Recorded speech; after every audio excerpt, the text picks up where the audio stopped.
So just summarizing, in terms of what are we looking at today for Learning Outcome 5, Learning Outcome 5 has two key themes. One is the application of theories and some of these models, principles that we've been studying into the area of assessments. And the second bit that we are going to talk about in some of the assessment criteria, going into detail, would be looking at, predominantly the bits in terms of assessments. You'll see the word assessment coming across pretty much in most of the assessment criteria. And that is where the focus would be to link it to some sort of assessment related models when we are teaching and learning, or in the environment delivering teaching and learning. So if I share and let's go across to using some of the slides. So in terms of the key bit that we would look at in terms of is the table. So what I've done now is, rather than go into details of going through these principle theories and models time and again, what I've done is I've just drawn up a quick table to say that, okay, what is it that each theory primarily looks at helping us with, and how it can be applied, in your own area of practice. So Bloom's taxonomy looks at the 6 categorization of goals that we can do. I think something that we can relate to in schools when we look at key stage 1, 2, 3, and how we look at building skills with children, and obviously at some stage, how does it lead to the development of skills at each of these stage can be easily classified through Bloom's taxonomy. So in our case, obviously, we look at designing assessments, and I relate it to assessments because sometimes you would see at level 2, we have examinations. We don't have any assessments in terms of assignment. At level 3, it could be a combination of assignments because students and learners are still learning how to reference, how to academically write in third-party language. And in some cases, it is to help in development of some of these skills. At level 4 and 5, predominantly most of the assessments tend to be, assignments or assessments which are going to be vocational in nature, wherein learners or students are required to bring in their own area of experience, use some of the prior qualification and skills that they have to be able to, create evidence for some of the work or tasks which are set. At level 6 and 7, it predominantly tends to be assignments, but in some cases, some fields like law, teaching, you look at public sector exams, they would have a component of exams. There would be some sort of synoptic assessments, and in some cases, some percentage of that will also be done primarily wherein it requires synthesis and evaluation, which is the higher order tasks or framework within the framework of Bloom's taxonomy that we look at, when the learners are able to make decisions, do their own independent research, and obviously come to conclusions. We look at other forms of assessments that generally might not be directly related to theories, but you look at making sure that the assessment is authentic. That means it is something which is done by the learner or the student himself. There are bits and pieces in terms of when we look at authentic assessment, we also relate it to the fact that, whether these assessments tend to be, let's say, if I talk about, genuine in the sense that they are conducted by taking into examples or by giving examples or looking at real world situations. And that is where it helps to demonstrate the knowledge that they have gained over the study of that particular unit. And generally, when we talk about authentic assessments, we look at 4 different principles that we ensure that they are, valid descriptors in place, or key descriptors, as we call it, when qualifications are designed by Ofqual and approved by them. They look at key descriptors for each level. We look at how these descriptors help in the development of, competence in the students at that level. We also look at how these assessments actually support what is called, learning, student-based learning. That means how does it help in the development of skills? And lastly, what we also look at is how these assessments are going to be then verified or assessed by the teachers, tutors, lecturers efficiently, so that there is no element of judgment which is introduced, personal element of judgment which is introduced, but they conform to the guidelines which have been provided by, say, awarding bodies, or in some cases, Ofqual. You would look at Ofsted in some cases for schools and things like that.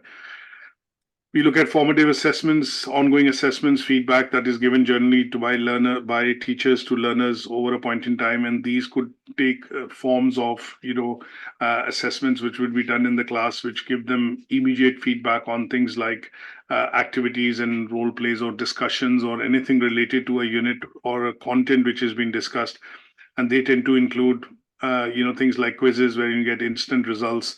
You look at class discussions, you look at role plays, you look at obviously in higher levels students submitting assignments, and those assignments being given some sort of initial assessment to say whether the work conforms to the requirement of the assessment criteria, meets the learning outcomes or not. And in those cases, anything which needs elaboration, amendment, changes to be done is given as feedback using formative assessment. Summative assessments tend to give a final outcome. That means what is at some stage, say for example grading would be done, or in some cases it would involve giving the final exam result or some sort of a final result. So this is where obviously it confirms the achievement of that grade or achievement of that unit to the learners. Now sometimes we also look at norm referenced assessment criteria. So when we talk about norm reference assessment criteria, we are essentially looking at, it's a type of a test which we generally look at in relation and in addition to assessments, wherein it would involve, for example, some sort of evaluation, and this evaluation could be, say, for example, the let's say the position of the individual being tested, or in some cases against some benchmarks. The test results that you've got would be tested against those benchmarks. So, for example, when we talk about norm based assessment, what we are referring to as an example would be, say, sometimes when we look at criterion based assessments and sometimes when we look at norm based assessments, the criterion based assessment tend to be reverse of norm based assessment. So they would, if you give an example in this case, would be that when you compare, say, for example, a student's knowledge and skills against a predefined criterion, then in that case, what you're looking at is you're doing criterion based assessments. Or assessments, and in some cases when I look at non-criterion based or non-reference based assessments, here you would design aptitude tests or some sort of surveys and tests which would primarily help you do some sort of a ranking, which will basically confirm where the learners are in terms of their achievement. So a typical example of this I would give you is when you go across and attend, which I've practically seen, parent-teachers meeting, what your teacher would give you a bit of feedback on your child would be to say, okay, he is progressing well, he's meeting all the minimum criteria which are required, and they tend to follow what is this traffic light system of, between a scale of 1 to 5. And that scale of 1 to 5 would say that, they are showing skills, habits, attitude, and skills, habit, and attitude, and knowledge. So what they would do is do a ranking across all the minimum criterion which the child needs to hit in order to progress to the next stage. So as long as you're showing the attitude, the knowledge, and you are showing the habits, you are meeting the criteria which has been set by Ofsted, or say, for example, in this scale, Ofscol primarily, for that key stage. And then the skills that you develop would differentiate you in terms of some sort of a ranking, whether you are in the top 5 in the class, you're in the middle of the class, or you're in the bottom, of the class in terms of your progress and achievements. So they tend to be, I would say, criterion based and norm reference based assessments, which we generally get to see sometimes across, the way teachers would look at assessing students or looking at their performance. But here, if I look at the general purpose of norm based assessments, is to examine individuals' performance in, I would say, relation to a representative group. So, for example, a class. And this can be used to establish various, levels at which you are learning. And in some cases, it would involve the teacher doing some diagnostics tests to see whether that performance or that, that performance, or for example, in this case, is there a gap, and obviously can that be improved by doing additional activities or by providing additional resources. So in some cases, what you would generally do is you would probably use this as as an informal reference to assess the student without having to ask them to formally sit in an assessment, formal kind of an assessment situation. Criterion-based reference tends to be wherein you're actually measuring the individual performance in relation to a criterion or a criteria which has been specified as a standard. And that is where key stage 1, 2, 3 comes in. And these cannot be, I would say, done, from a point of view of a representative group. Here you're looking at the benchmark which has been set by Ofqual, and if you're meeting that benchmark, you're passing and you're going to the next grade. But in some cases, if you're not passing and if you're not meeting that criterion, then obviously there is more planning and more activities or more efforts required to be able to, I would say, look at improving your performance. And that is where you generally see that in schools, interventions are normally done. And obviously, some students are then invited to some of these interventions for extra classes or for revisions in order to help them, come up to that particular level which is required. So when we look at basic theories and obviously the way some of these models, theories, and principles can be applied to the assessment, they tend to be the 6 that we look at, being applied in education. Now, they can be applied at various levels, primary, secondary, FE, and HE, but they kind of form more or less like a bit of a benchmark in terms of when we talk about the various models of or principles of assessment which are used to assess learning in education and training. Is that okay? Yeah. Now, one or two slides basically explaining some of them which I've done, and then what we want to be able to look at some stage would be if I put it this way. Give me 1 second. So you've obviously applied it to strategic management, so I'd have to apply it to my subject area, which is subject area. Yeah, that's correct. So in my case, obviously, it is to do with the mapping into what the off-call guidelines are, and the key descriptors are predominantly for the level 6 or level 7 programs in strategic management or leadership. In your case, you might apply it to key stage 1, key stage 2, depending on the age group of children that you're working with. Oh, I'm working with older ones, so it'd be key stage 4 and 5. Yeah, so key stage 4 and 5, yeah, that will be fine. Now, one of the other bits that I would want to look at would be that here, when you're looking at the designing of assessments. So when we do talk about, the first assessment criteria, it is talking about defining of assessments. So when we look at designing of assessments, in this case, what we are looking at is we need to be able to design assessments which are able to meet individual learner needs. For example, if I look at learning styles, and with that learning style, if I find out that the learner is more of a visual learner, then some of the assessments that you design for a number of learners which are visual learners in the class or in your sessions would be in a way designed so that there is more of such activities which are going to involve the learners from a point of view of providing them visuals and providing them, say videos, providing them anything which basically is related to some sort of visuals which allows them to align to the understanding that you're trying to, essentially build.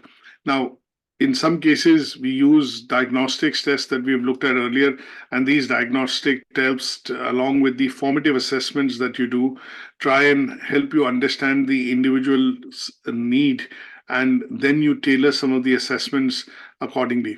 Now, when I look at formative assessments, what I would do is if in my case, as an example, if the learner is trying to achieve a distinction, but when we look at the work which has been submitted for formative assessments, and we do feel that the work is shy of a lot of areas in terms of, coverage in terms of content, coverage in terms of examples, or showing the application, or in some cases even underpinning the theory, then what we would do is the feedback that we do end up providing to the learners would be to say, okay, you need to look at obviously changing some of this which is going to be related to add additions of these into the work, but it will also be useful for you to go in and study this particular chapter of the book, which basically talks about, why, say, for example, in this case, why we need to look at different leadership models, why we need to look at different leadership styles.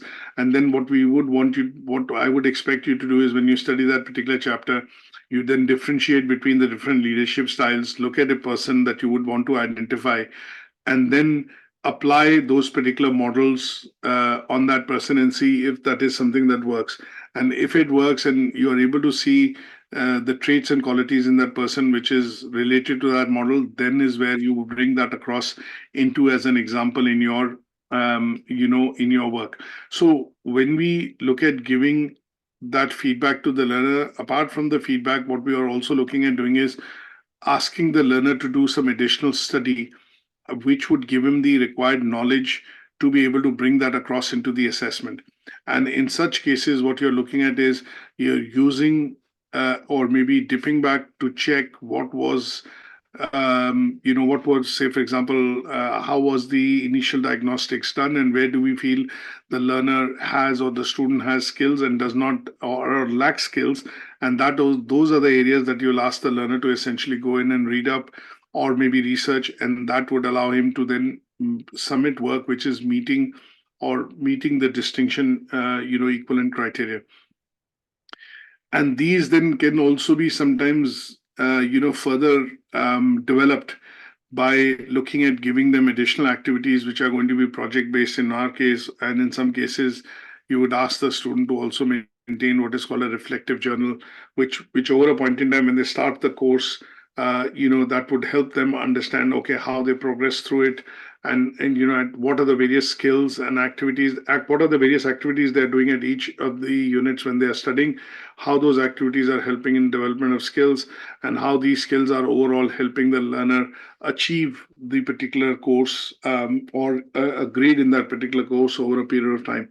And this is something that we encourage because of the fact that in some of the assignments and some of the areas related to the units that they study, there are also sometimes requirements of producing what is called a reflective essay, or a reflection on what they have achieved specifically in relation to research or research related projects. Now, designing of assessments can also enhance student learning experience. So there are various ways that you could look at why these are required.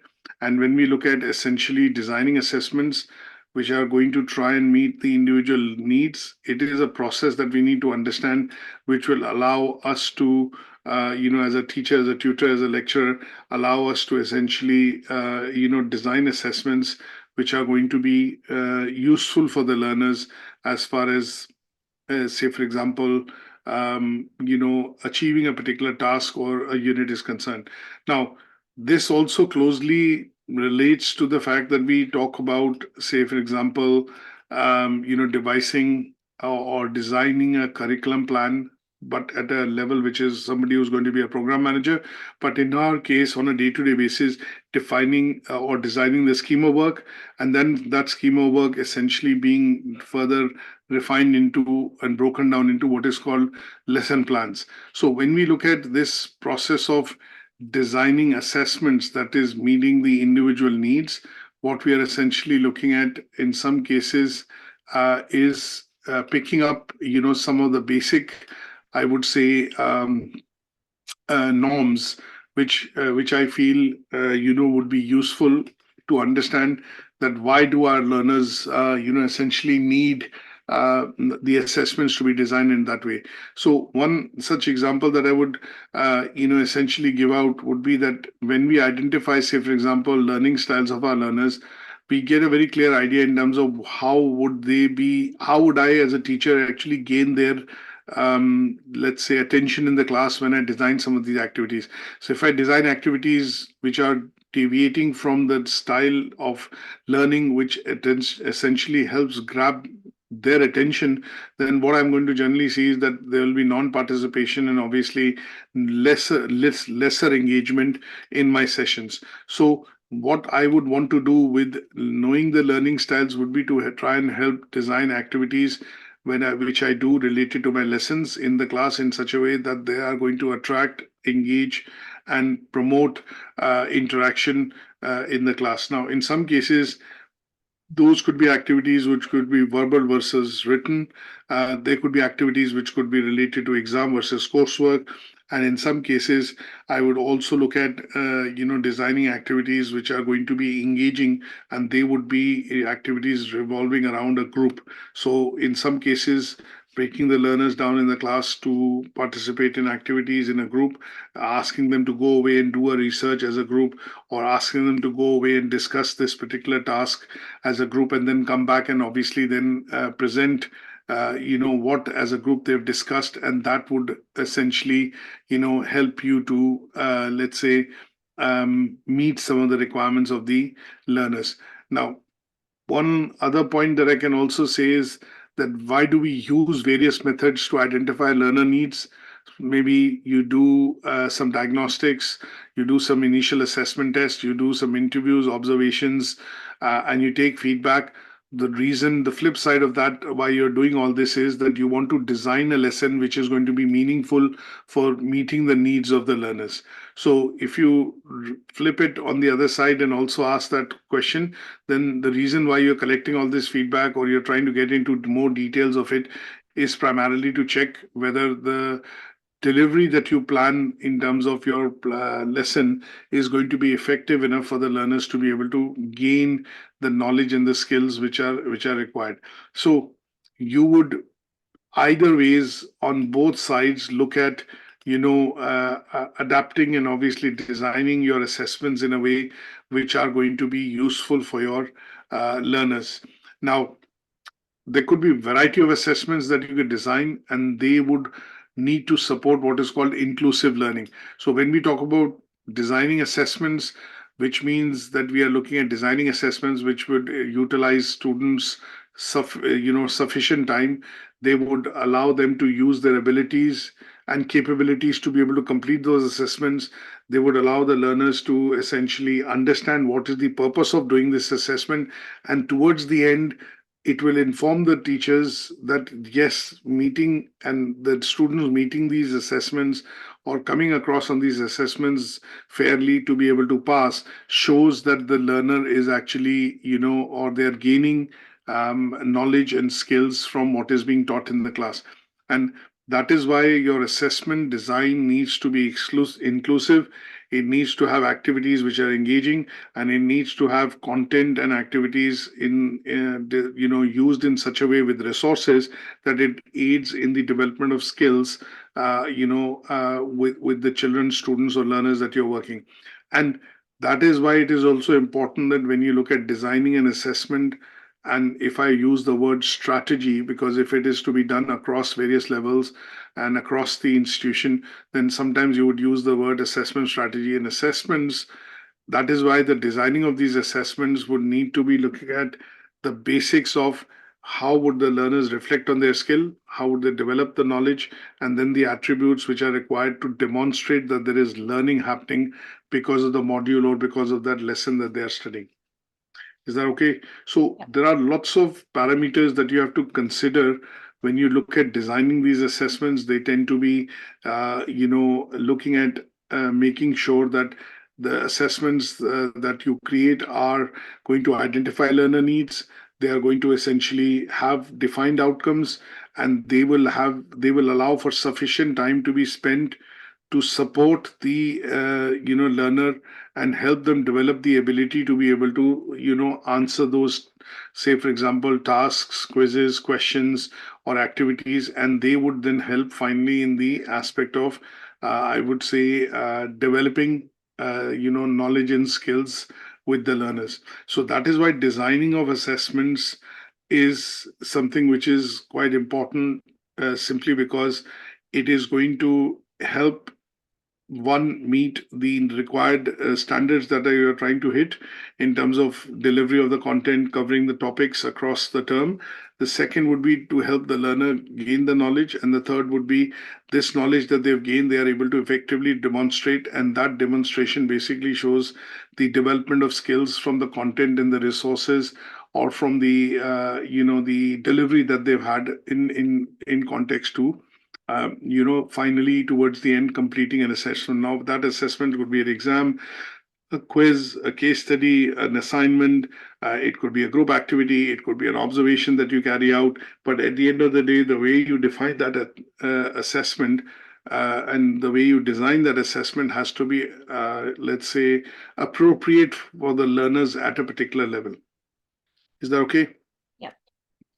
And then this method of assessment towards the end, I would say, is continuously reviewed.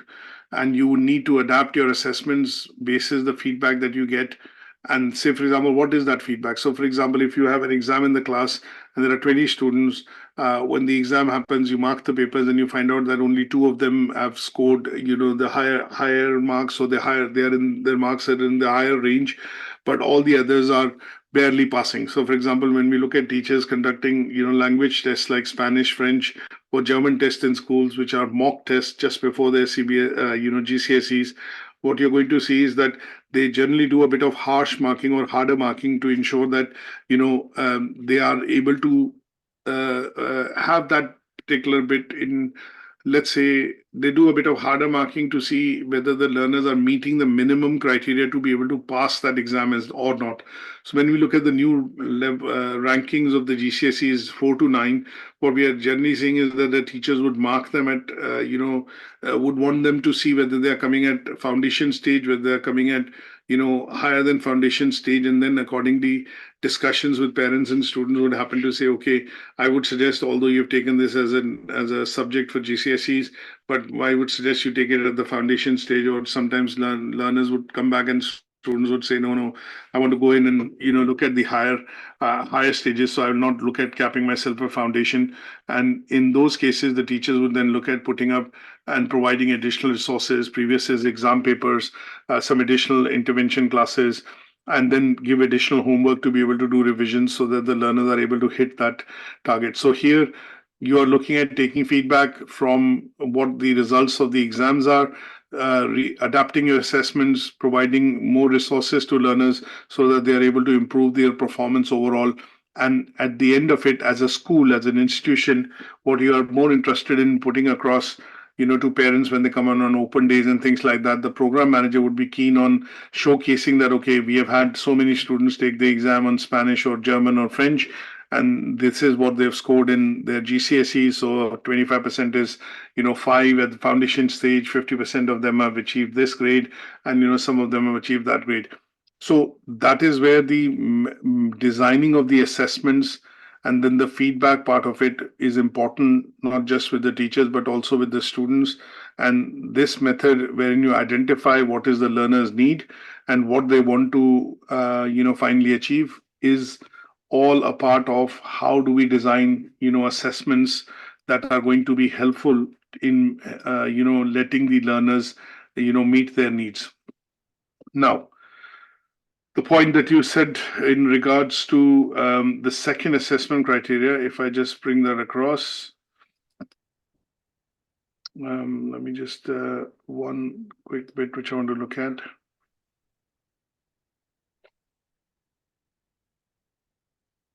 Right. So when we look at the second assessment criteria, which is related to, one second.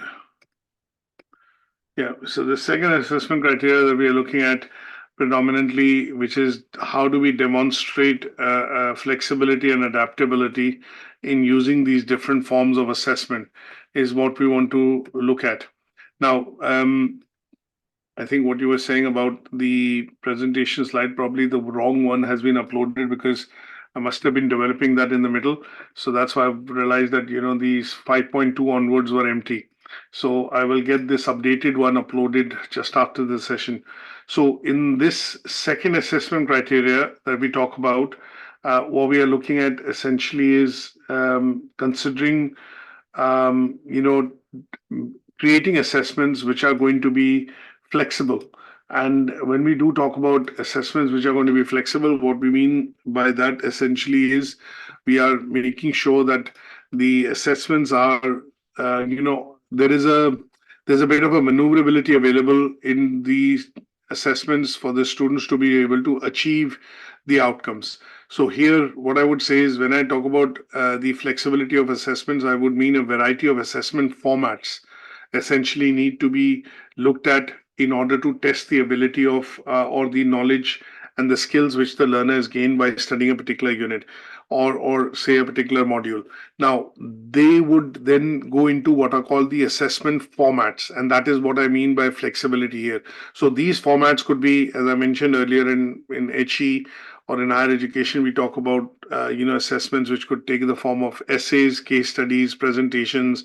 It could involve some sort of practical element of assessment, which could be assessment observed at their place of work, which are normally called endpoint assessments.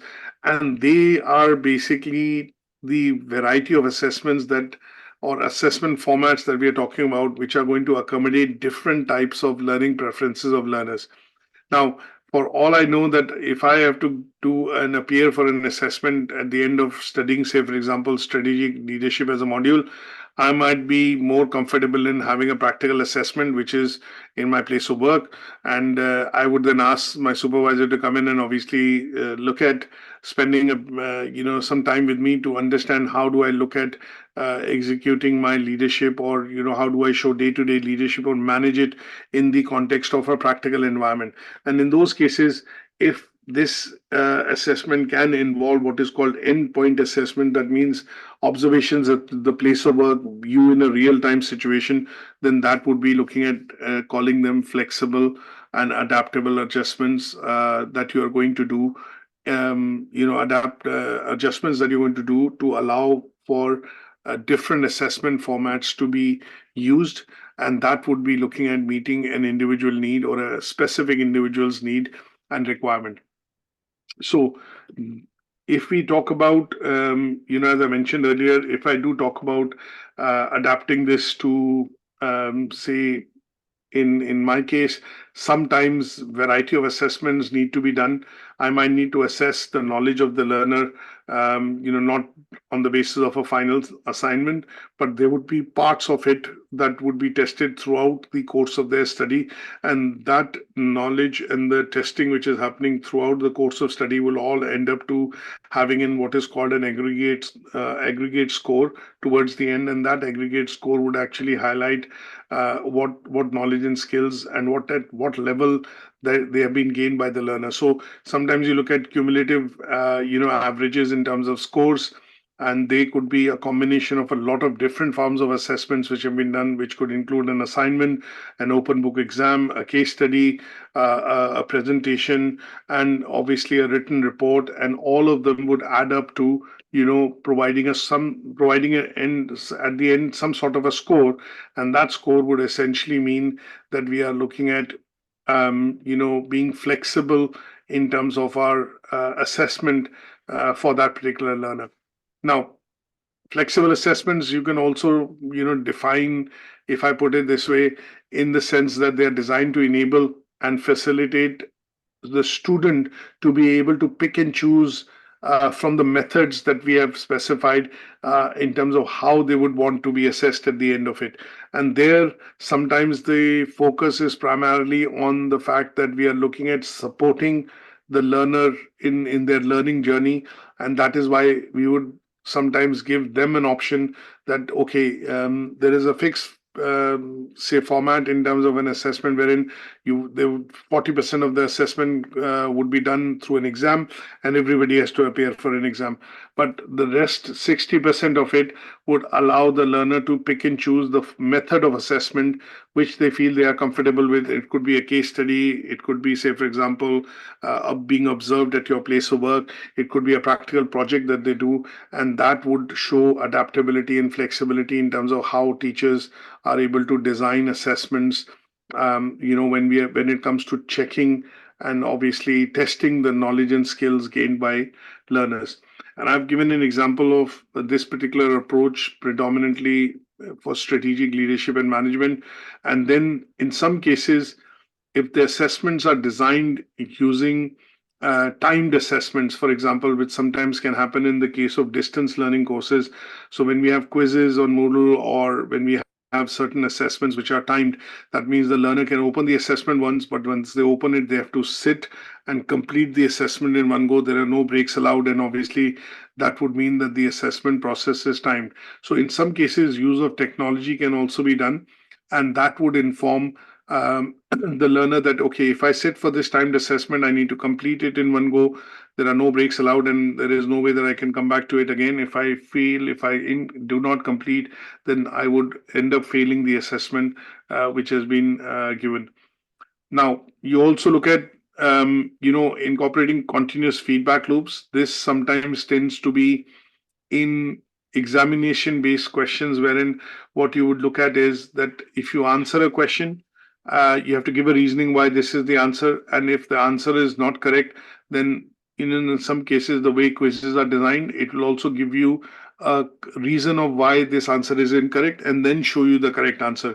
So there's a hint which is provided, and in those cases the hint then allows you to review the answer that you're giving, and then at the end of it, if the answer is incorrect, it will show you the correct answer, but also give you a reason why your answer, the answer or the response that you've selected is not meeting the criteria. So looking at assessments in general and the way we would want to look at adapting and saying that the assessments can be adapted, and you have to be flexible in terms of creating these assessments which are going to meet the individual needs of learners. Hey, you can take up an example of somebody, say for example, I mentioned, I think in one of the sessions, that once we had a learner who was severely dyslexic, and she was looking at passing the functional skills English exam, because she was applying for a public sector job. And one of the things which she was asked to test on was her numeracy and literacy. So when she was looking at writing the English exam, because of the condition that she had, and she had provided us a certificate, say of her condition from a medical examiner, and that condition then we basically shared with NCFE. NCFE then allowed the inclusion of a scribe and also increased the test time from 1 to 1.5 hours, in this case because of the known disability of the learner. So in that case, what NCFE was able to do is, in the controlled assessments that are required to be sat by students when they are taking the functional skills exam, they were able to relax the norms, and they were flexible, knowing the condition of the learner. They allowed adaptability by including a scribe which could write, but the scribe would not be from a field wherein they are essentially, knowledgeable. They will be the invigilator. There was a role which was for the invigilator. There was a role for the scribe, and obviously the test time was increased from an hour window to an hour and a half to allow the learner to be able to complete and achieve the test. So in such cases, what we look at is an example of how the flexibility and adaptability can be used in designing some of the assessment methods which are going to meet the individual needs. And that is where, when I say meet the individual needs, it means you're not disadvantaging the learner, your understanding of their condition and their special need, and making provisions to be able to ensure that the method of assessment suits their requirement and condition. And that is what you need to be able to demonstrate by taking up an example in this assessment criteria, which is 5.2. We've got students obviously who we do have dyslexic learners within my school, and they also get provision. I think in the example you've given, so in exams and things, there's some students that really struggle with writing, so they're actually allowed a scribe in their exams, and they're also allowed additional time. So would that be the example I could choose in that criteria? Yes, that's perfect. That's an example that I would suggest that you choose, because it would mean that you're able to demonstrate that how the adjustment has been done in terms of assessing the student because of the disability and the special requirement the learner has. So that's perfect. And I think I would also need an example like that. That's why I've mentioned this as an example, because that's the only way I can show that, because it's asking to demonstrate, that's the only way I can show that in a real life situation, this is how the, adaptation was done to help the learner essentially then meet the, take the test and obviously pass the test and, submit the results to be able to achieve, the goal that they were trying to go for. And that is the whole idea of having this flexibility in terms of flexibility and adaptability in terms of the assessments. So that would meet 5.2. Yeah. Just a paragraph that could be Yeah, done. just a paragraph or two, essentially explaining how you say, for example, what is the adjustment which was done. So probably what you'll do is you'll give a situation and then obviously talk about what was the adjustment done, how it was adjusted in form of, say, resources. So in our case, obviously, it was just as an example which I gave, that it was a timed assessment, but the timing was increased from an hour to hour and a half. Resources allocated was that there was a scribe allocated and it was allowed, and the scribe was then somebody with no prior experience or knowledge of sitting the test, but the scribe was primarily there just to do a bit of typing and obviously relaying what the person was doing. So you look at augmentation of resources, which is to ensure that two people can sit on the examination, in the examination room, the scribe as well as the dyslexic learner, the adjustment in terms of the time of the test, that is showing the adjustment done, and then how would that process be monitored, and finally what was the conclusion, and that would demonstrate the this particular task. Okay, the next one that we're talking about is primarily, again, this is to demonstrate. So we have to demonstrate the use of assessment data in monitoring learners' achievement, in attainment, and in the progress, and also then looking at how do we set learners' target, how do we plan subsequent, sessions, and then recording the outcome of the assessment.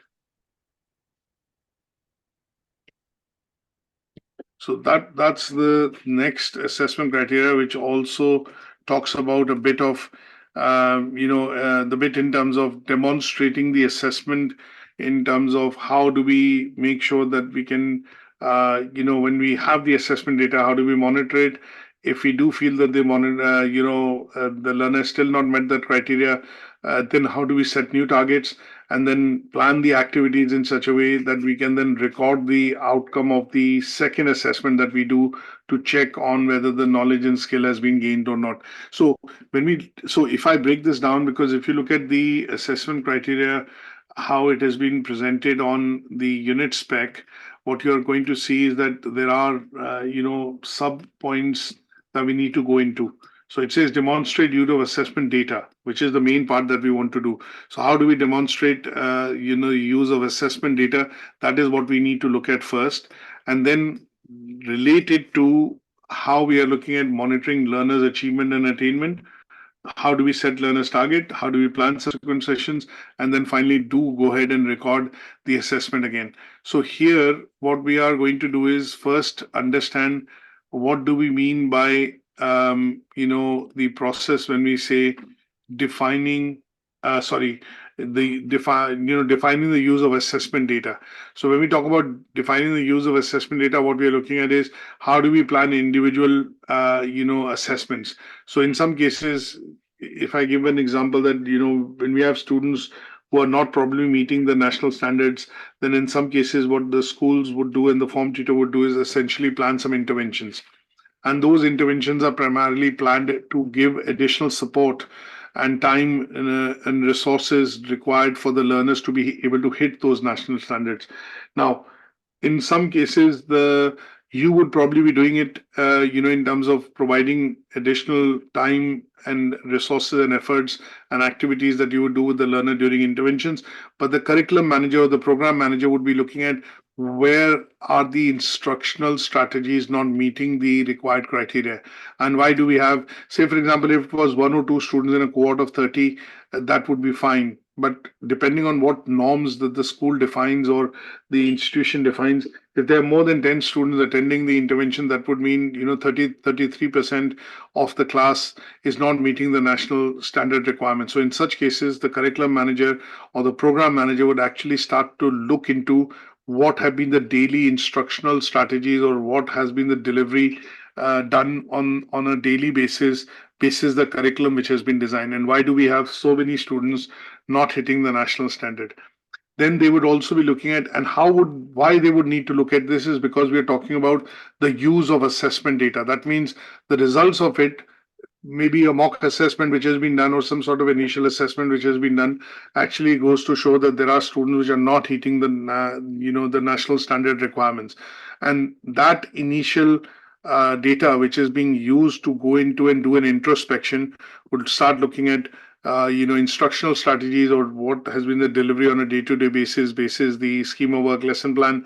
They would then look at what goals and targets were set both for teachers, the teacher who is delivering, and for students, and how or those set of activities to by the students being completed. So sometimes you would see that in schools nowadays parents do get emails to say your child hasn't started your maths homework this week or hasn't started the English homework this week, and those are things which are basically a part of technology helping to do a bit of monitoring. So all the activities cannot be carried out in the school or during the interventions. Some part of it are done through portals or additional resources which are provided to students to be able to do those activities from home. Monitoring of those activities, whether the teacher is setting the activities or not on time. Second, the students are completing the activities or not. Are they able to achieve those activities? If there are activities being set, there would be some activities which will give them knowledge. There'll be some activities which will actually test that knowledge, and there'll be some activities which will essentially allow them to simulate and answer some questions or topics on those activities. And that would be looked at for monitoring purposes to see if the student, one, are completing it, second, are they achieving it, third, is the teacher setting those activities in a progressive way which will allow them to start then hitting the national standard. Then if we find at the institutional level that this has not been done, or there are some areas in which there is lacking, then what will happen is professional development gaps would be looked at. So is there a gap in terms of the whole process of teaching and learning? That would be identified, and some sort of a CPT plan even for the teacher would be put into place to allow that this does not happen again with the similar cohorts or similar classes.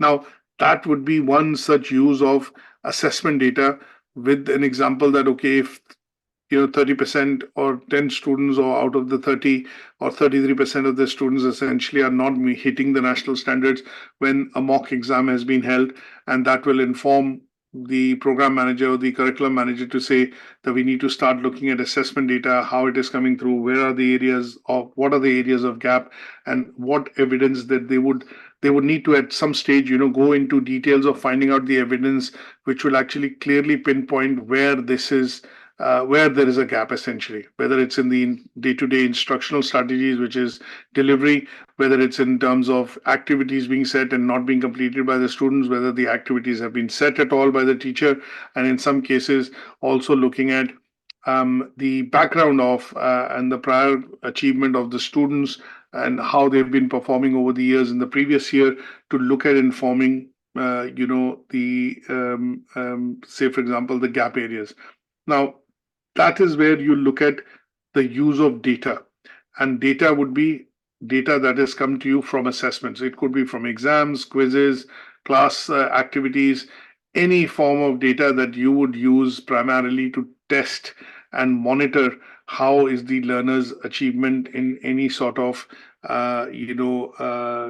say any across any sort of unit, grade, or class that they are attending. Now, once you have done once you understood how do we use assessment data, then what we are looking at is going into what is called the monitoring. We are looking at going into monitoring learners' achievement, attainment, and progress. So here, when we look at monitoring, the second part, which is monitoring achievement, attainment and progress, here we are looking at the progress of individual learners being able to adapt, and obviously being able to use the sessions being done to improve their knowledge and skills. So what we as teachers need to do and understand from the data is recognize and build on what the prior learning of the learners has been, and how they are looking at consolidating their understanding primarily to increase their knowledge and skills in a particular topic or in a particular area that they are learning.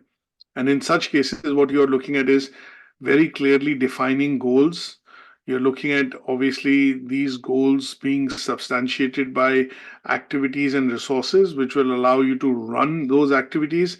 And the resources are going to be resources used by learners. And at some stage, what you're going to do is do some dipstick analysis in terms of finding out whether the resources and the activities which have been put in place are actually leading to the development of skills required by studying that particular lesson or in that particular term, and is it helping you to meet the targets which have been set.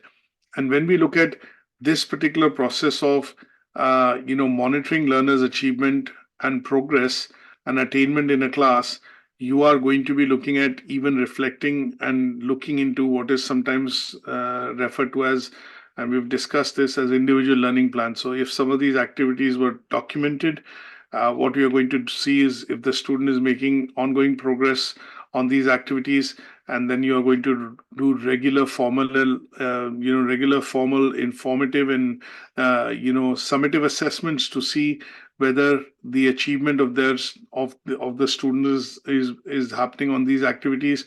And continuously you'll be looking at monitoring the students' progress to also inform whether they are these activities and completion of these activities is having an impact on the overall skills development and obviously knowledge development of the student. And that is where this aspect of monitoring learners' achievement, attainment, and progress is a continuous process when we look at teachers collecting this data. So you're regularly carrying out assessments, you're collecting data in terms of the work, and the way you're gathering this data and collecting the evidence in terms of work is going to help you evaluate and monitor the progress of the student in your class. And that is why sometimes you would see progress reports are a part and parcel of how they are documented by teachers. In primary schools, you would generally see journals which teachers create or students' work, which is actually then compiled into a bit of a book and filed, tells you and informs you, say, for example, how things are improving. A practical example that I would give you is if a child struggles with good handwriting or spelling, for example, what the teachers tend to do in this case would be they put an activity down wherein they would give some additional activities for writing a passage, writing an article, writing a story. And then the approach would be to ask the learner each time to bring that across. And what you're going to do is file it to say, these are the activities which have provided to the learner to be able to help improve writing, punctuation or grammar or spellings. And then over a point in time, what you will see is when you evaluate, the writing has improved. You've given feedback to the learner on certain areas like how to improve spellings or how to look at punctuation, and that would, or how to improve your grammar. That would, over a point in time, be reflected in the number of activities that the teacher has set and the evidence which the student has produced, and that is then filed in the student's work. And when you go through it from the start to the end, you would see a number of activities done, say maybe 10 or 12, and those activities have resulted in some sort of an improvement on the child's handwriting, spelling, the use of grammar and punctuation. And that is something which is going to be a process that will help you see that the students student is achieving and attaining the set goals which have been set out as activities. Is that okay? Yeah. Now, setting the standards. So in this task, what I would do is basically look at an example of, and I normally relate this to the handwriting example in school when children are in the second year or the third year. And what we would want them to do is specifically start to look at improving their writing, start writing within those, printed 4-letter, 4-line kind of a formatted, notepad, and allow them to start looking at writing individual words by joining them and improving the handwriting. And what we do is we set targets for them. So we give them a number of activities. The first bit would be to start looking at writing independent words, then start looking at the process of joining. And this culminates in the student receiving like a pen license from the head teacher in year 3 or year 4, which basically shows significantly that the handwriting has improved, the grammar has improved, the way they do construction in terms of writing it without the printed line format has allowed them to start using data and then start doing activities wherein they are able to write independently. And then the achievement of a pen license from the head teacher, I don't know whether that still happens in the school or not, but initially you start with pencils, and at some stage in year 4 and 5 when they end up getting that pen license, that seems to be an achievement of how the learner's attainment has happened over the months, weeks and months to show the improvement in handwriting. And when you go in as a parent, what you do is you normally show the attainment or improvement which has happened in the weeks and months from the time the activities were set. Clearly show when they look at some of the bits in the initial start, then look at some of the work that they review in the middle, and then towards the end, you would see a stark difference in terms of how the child has been able to do so. And that would be an example that you could look at, or a similar example that you look at, primarily demonstrating, the assessment criteria 5.3, which talks about the use of assessment data. How do we monitor it, collect the data, how that is monitored, and then how do we look at monitoring it from a point of view of setting new targets, and then measuring those targets in subsequent sessions, and then at some stage recording the outcome of those assessments or activities, which will show that there is a stark improvement in the way the achievement on writing clearly or legibly has happened with the child. Is that okay? Mhm. Now, the assessment criteria 5.4 looks at talking about how do we communicate assessment information to other professionals with an interest in the learner achievement. So here, when I say other professionals, what could be the other professionals that you think about? What are these other professionals? So we work quite closely with like speech and language, occupational health. Yeah, so there could be other professionals which are predominantly, the simplest example that I would normally give is, say, for example, parents, and the others would be that you are working with other colleagues and people who are supporting the development of the child, or your learner, predominantly from a point of view of going through that particular year or the key stage. So in this case, when we look at the aspect of how we are looking at working with other professionals, is we are looking at primarily informing them. The other professional could be, in our case, for example, when I talk about level 6 and 7, it could be the learner himself, it could be the employer, it could be somebody within I would say the institution itself. So, for example, it could be other teachers. And in your case, as you've given a right example, is that you're working with specific people who are responsible and going to aid in the achievement of some of these targets with the learner. So, generally speaking, when we talk about, the process of how we are going to be able to communicate information about assessments effectively to other professionals about the learner would be utilizing multiple channels. Now, these forms of communication in terms of assessment information could come across. If I think of a situation in the school, if I think about the head teacher, and there are, say, for example, she's looking at evaluating the performance of learners across year 5. So one of the things that you would probably see is that she gets weekly reports, monthly reports, and these reports would inform her in terms of what is the progress being made on maybe the delivery of the curriculum. Then there are some meetings which typically happen, and you have inset days in which either trainings or meetings typically happen within the school, and they would be looking at another way of informing how the achievement of the learners is happening, maybe upwards to the management or the towards the head teacher. You could also use, technology and digital platforms. Sometimes we see the use of Pro Monitor and some of the other software-related platforms, which teachers have to fill data into, and that data then can be crunched into reports, some sort of summary reports and summary data, which would inform, the management or people who are supervising you in terms of the work, in terms of how the assessments are having an impact, or how's the delivery being done, and whether that is conforming to the criteria required in the institution. So when we talk about communication, that could happen through reports, meetings, any sort of technological aid or platforms, and they would be used to crunch data, and obviously then some get them into some sort of a summarized report. Now, the other way of finding that out, for in terms of I would say communication, would be to look at collaborative discussions. And these collaborative discussions would essentially mean that you are, if there are two or three, classes for the same year, so you have, say, year seven, you have one cohort which is 30, then another year seven, again a second class, and then another year seven. So there are three sections, and there are three different form tutors responsible for three of these different cohorts. So sometimes what you would do is engage in collaborative discussions to ensure that there's a shared understanding of assessment outcomes, and if there are any improvement areas or strategies being deployed, they are deployed across by all the form tutors across the three sections. So communication would play an important role, wherein you're looking at doing collaborative discussions and applying any changes to assessment strategies across a number of sections, if you have more students in the school.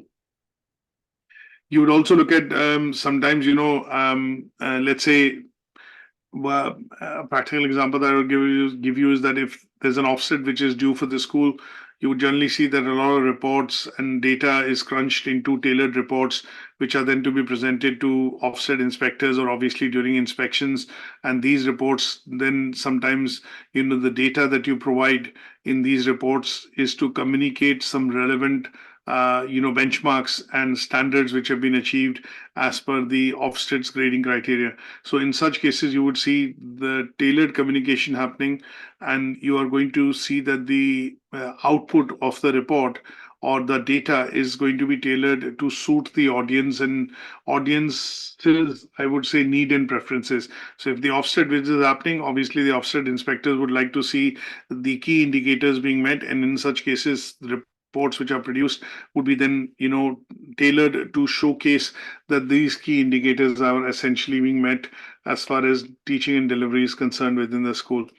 And then there could be other ways in which, in terms of how this assessment data can be communicated to other professionals in forms of some sort of, let's say, if I give a example of attainment and progress, an assignment feedback with the summative feedback saying you've been able to achieve this grade, and these are the areas wherein you've done the development, and these are the areas of strength, would essentially be a summative feedback which is given across on the assignments in higher education, and that would showcase the communication being done to the learner. Now, in the case of EQAs or IQA, IQA would primarily look at this, from a point of view of saying, okay, there is a standardization done across the board for the learner's achievement on the units, and if they were required to study 6 units, all the 6 units are achieved, the 6 units are a comfortable pass, and the grading has been done. Then the external examiner who comes in and ratifies this result would also be a professional that I'm communicating with, and in those cases, it would be looking at obviously providing data in the form of a sampling plan, in the form of let's say an IQA report, and that would show the attainment and achievement of the learner, and the communication of that is happening with the external examiner through an IQA plan or an IQA report. And then sometimes you're looking at communicating with other stakeholders, which I mentioned, with faculty or other colleagues which are teaching the same cohort, and even in some cases with parents and students. And they would be, the ways in which you would either look at basically they would be the other professionals that would have an interest in the attainment and achievement of what the learner is doing, and you'd be looking at communicating appropriately with some of them. Is that okay? Yeah. Now, the last assessment criteria talks about explaining how your own assessment practices takes into account the theories, models, and the principles of assessment. So here, again, I would go back to, if I put it this way, the table that I'd drawn initially of the theories and practices and models. And what I would do is I've used the same table from I think the LO4 presentation, and what I've done is primarily explained how I use maybe some of these models and theories to look at the assessment, and the principles of assessment, and how do I inform the end results of these assessments to the learners. So one of the things which I would put it in this particular would be to look at, the assessment in terms of the various principles of assessment. So when I talk about various principles of assessment, we normally talk about the assessment being valid, reliable, transparent, sufficient, practical, and authentic. So these 6 principles of assessment, excuse me, when I do the assessment, these 6 principles inform me that the assessment practices that I need to follow need to conform to these 6 principles of the assessment from the learner being valid, reliable, that means it is referenced in some cases. Sorry, in some cases, there's a list of bibliography available. The assessments provided are sufficient, they are practical, and they are authentic, which means that they have been produced by the learner themselves. And when I look at this particular aspect of assessments, I would then be able to clearly say that when I do the assessment or evaluation of the assessment as a teacher myself,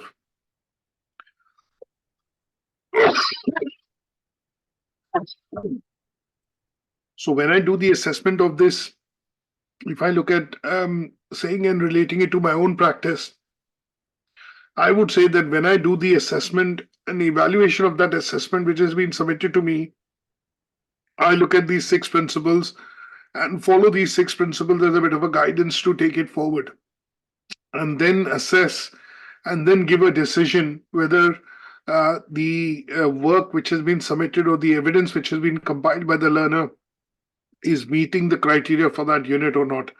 Now, you might break that down into formative and summative assessments. Formative assessments would be because of the fact that you need to give some ongoing feedback to the learner to be able to get the learner back on the track if the work is digressing, if it's too descriptive, for example, or in some cases does not cover or underpin theory in certain areas which is required, then you would give that feedback to the learner to say, you need to improve your work and this is what needs to be included in order to then look at a final evaluation of the work before I award a grade.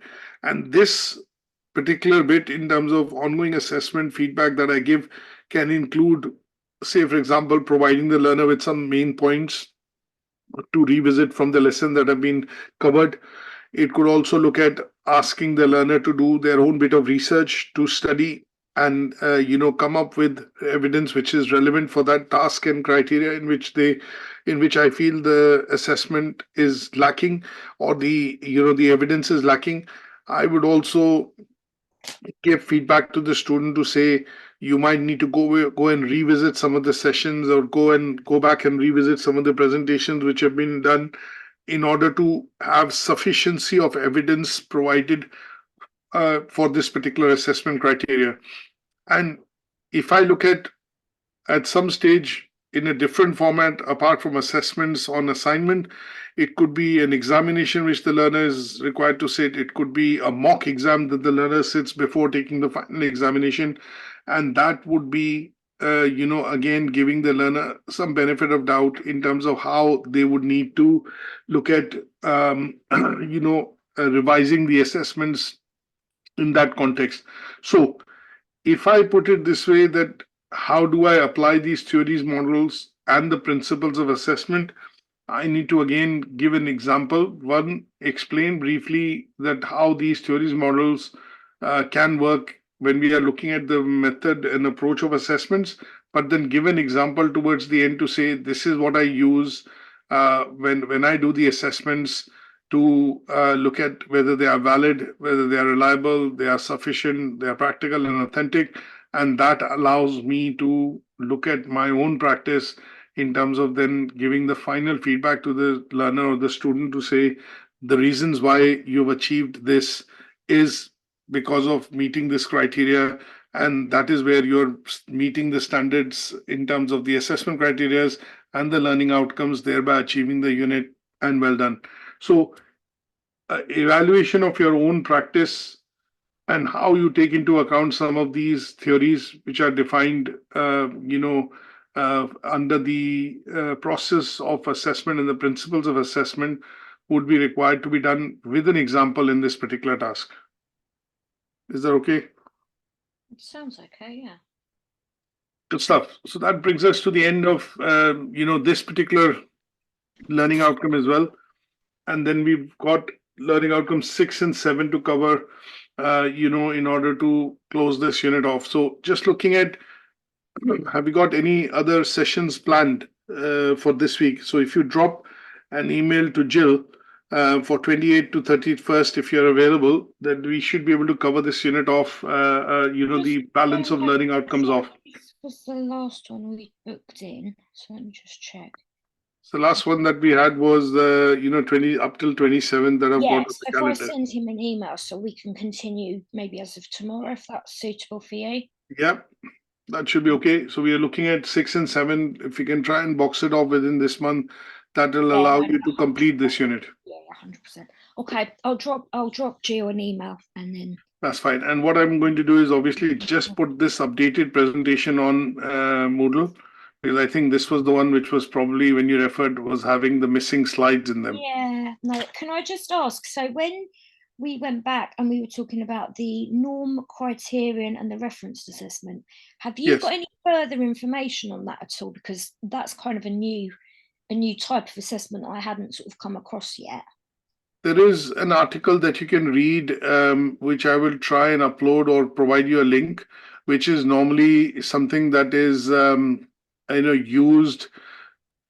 I think there are 2-3 things that you can do. One is there's a video that I'll send you a link of which you can watch, and the other would be an article which is, printed on Semantic Scholar, which will give you a bit more detail in terms of why and where these norm reference and criterion referenced tests are used. To do some sort of further investigation. So I just wanted to know if you had anything sort of to hand. Yes, definitely. I'll get that uploaded onto Moodle just after this session. Yeah, that'd be it's just something that you can read, to get a bit more information. Yeah, no, that'd be great. So I'll email Jill and then hopefully we'll convene tomorrow. No worries. All right. Thanks, Raman. Take care. Okay. Take care. Thanks. Bye.